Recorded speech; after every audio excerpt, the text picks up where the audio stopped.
বন্ধুরা, আশা করি তোমরা সবাই ভালো আছো। আমরা আবার একটা নতুন গল্প নিয়ে চলে এসেছি। তো গল্পটা শুরু করব। তোমরা কি শুনেছো দিনের বেলাতেও ভূত আসে?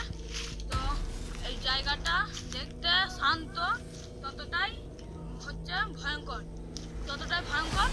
আর ভূত শুনেছি নাকি দিনের বেলায় আসে না। আর এখন দেখছি কি আমাদের এলাকার মধ্যে দিনের বেলায় ভূতের উৎপাত শুরু হয়ে গিয়েছে। তো একদিন এই রাস্তা দিয়ে একটা মহিলা যাওয়ার সময় তার মৃত্যু ঘটে। দুপুরবেলায় তার মৃত্যু ঘটে অ্যাক্সিডেন্টে।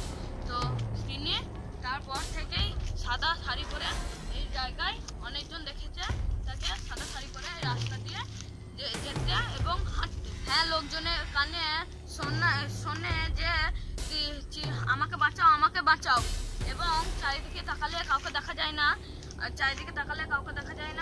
কিন্তু বাটটা ঠান্ডা হয়ে যায় আর গায়ে কাঁটা দেয়।